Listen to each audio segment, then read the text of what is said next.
संघाच्या विवेक साप्ताहिकातून राष्ट्रवादी भाजप युतीवर सवाल उपस्थित करण्यात आलाय। ऑर्गनायझर नंतर विवेक साप्ताहिकातून भाजपवर जोरदार टीका करण्यात आली आहे। अजित पवारांसोबत युती का केली असा सवाल विवेक मधून उपस्थित करण्यात आलाय। लोकसभेला राष्ट्रवादी सोबतची युती भोवल्याचा दावाही करण्यात आलाय। महायुती सरकारमध्ये सुसंवाद नसल्यामुळे लोकसभेला फटका बसला। संघाला आता अजित पवार नकोसे झालेत का असा सवाल उपस्थित करण्यात आलाय।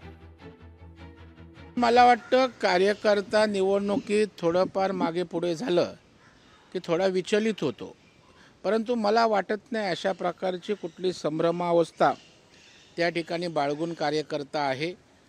कार्यकर्त्याच्या मनातलं थोडंसं नैराश्य झटकून कामालाही लागलं आहे।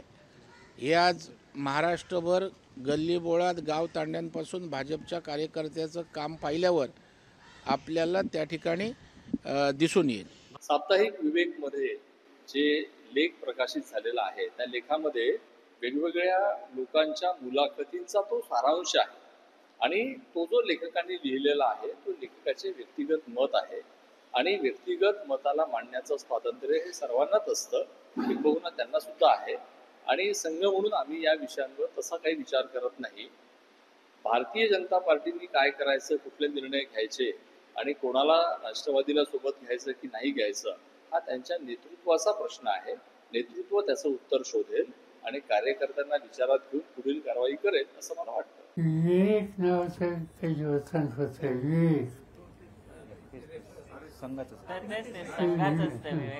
विवेकने ह्या जे सांगतात ती बातमी दिलेली आहे आणि याच्या आधी मी अशीच बातमी ऑर्गनायझरमधून असली।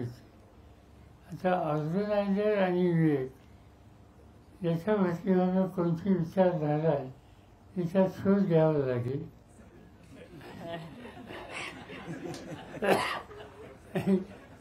ते जे अर्थी म्हणतात त्याचा अर्थ त्यांच्या विचाराचे जे घटक आहेत त्यांच्यात अस्वस्थता आहे असे स्पष्ट होते। यापेक्षा वेगळे काही नाही। लोकशाही मराठी ऐका, पहा, जागरूक रहा।